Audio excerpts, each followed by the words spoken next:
안녕하세요. 박민수 원장입니다. 항상 구독해 주시고 좋아요를 눌러주셔서 진심으로 감사드립니다. 오늘은 만성염증이 내 몸의 구조를 변하게 한다는 다소 무거운 주제를 말씀드릴까 하는데요.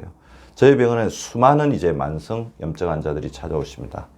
실제로 이분들이 이 만성염증 때문에 더욱더 괴로워진 것은 만성염증이라는 보이지 않는 존재가 내 몸의 구조를 변화시키면서 더욱더 이 만성염증을 악화시키는 악순환의 관계에 빠져 있는 경우가 많거든요.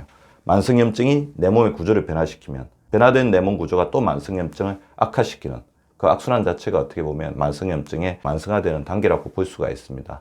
급성염증은 당연히 구조가 변화되죠. 우리 맹장염이라고 하는 중수도기염, 배 쪽에 골마 터지고 문제가 생기면서 수술을 해서 절제하지 않으면 문제가 됩니다. 편도염, 편도 쪽에 염증이 되고 부어 있습니다. 그 세균성 관절염, 관절염이 있으면서 그 세균이 들어왔기 때문에 통증이 있고 빨갛게 되죠.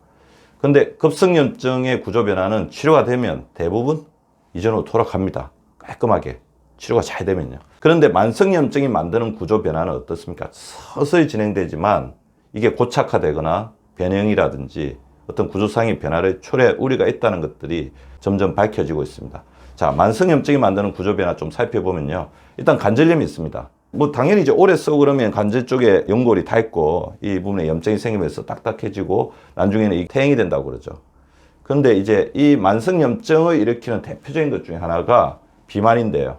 자, 비만을 오래 하게 되면 비만세포에서 나오는 염증인자가 관절 쪽, 특히 하지 쪽에 어떤 염증 같은 게 있으면 바로 관절을 공격하면서 관절의 어떤 염증을 더 악화시킨다는 연구 결과들이 지금 제시가 되고 있습니다. 우리가 살이 찌면 그거 자체로 이렇게 무게가 있잖아요. 무게 때문에 관절염이 생기는 건 못지않게 그런 지방세포에서 만드는 염증인자가 이 부분을 변화시키고 이 부분을 약화시킨다는 연구가 있습니다. 그다음 힘줄과 디스크의 악화와 경직이죠. 그래서 어깨 부분에 만성적인 염증이 오랫동안 지속이 되면 오십견이 오거나 그냥 허리 쪽에는 디스크가 악화됩니다. 특히 허리 쪽에 우리가 살이 찌고 내장 비만이 많아지면서 근육 대신에 지방이 많아지면 그 지방 자체가 염증인자를 만들어내면서 근육을 더욱더 약하게 하고 약해진 근육이 척추라든지 관절을 보조를 해주지 못하니까 관절이나 척추가 다 충격을 다 받게 되면서 디스크라든지 어깨에 있는 관절염 같은 것들이 더욱 악화되는 것을 볼 수가 있죠. 그 다음에 우리 몸에 있는 염증들이 다양한 형태로 특히 소화기 내에 나오는 염증들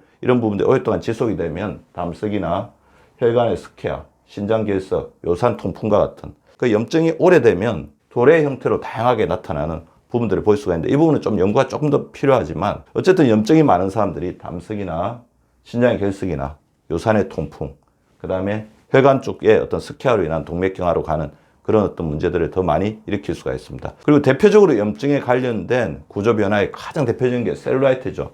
셀룰라이트는 우리 피부를 만졌을 때 팔 안쪽이나 허벅지 뒤쪽에 오렌지 껍질처럼 울퉁불퉁한 알갱이들이 보이는데 지방이 이거는 염증화된 거죠.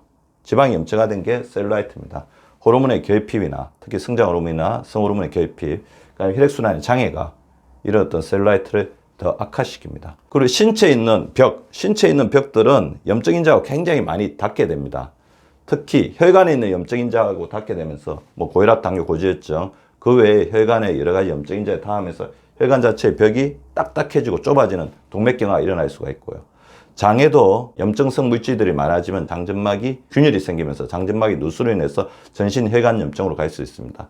위산이 계속해서 역류되면 위식도 역류를 일으킬 수 있는데 오래된 염증의 어떤 결과를 볼 수가 있고 하지정맥류 같은 경우에도 혈액순환이 안 되면서 혈관에 만성염증이 심해지면 하지정맥류 같은 구조적인 변화들이 나타날 수가 있겠죠. 그래서 이런 만성염증 자체가 구조를 변화시켰다.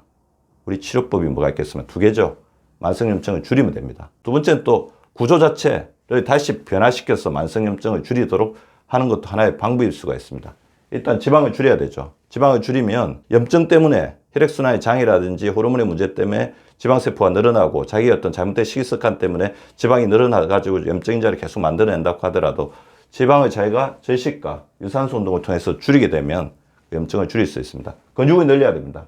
균형식과 근육운동. 우리 몸에서 염증을 없애는데 가장 중요한 역할을 하는 게 근육이거든요. 근육 자체는 항염증 물질을 만들어내기도 하지만 다양한 신체 활동, 그 다음에 통증을 줄여주는 역할을 하면서 우리 몸의 스트레스를 줄여주는 역할을 하게 됩니다.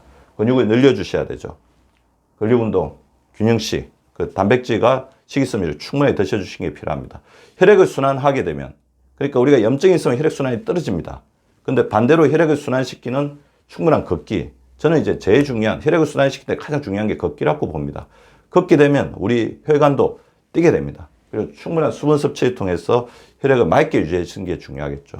몸에 염증이 많아지면서 여러 가지 염증의 어떤 과정들이 나타나는데, 이때 몸을 항산화시키시는 노력을 해주시면 좋습니다. 식이섬유, 오색의 제철 과일이나 채소를 충분히 드셔주시고 스트레스를 잘 조절해 주시기 바랍니다. 염증이 내 몸을 변화시키고 있다면 우리는 내 몸의 구조를 변화시켜 염증을 조절할 수 있습니다.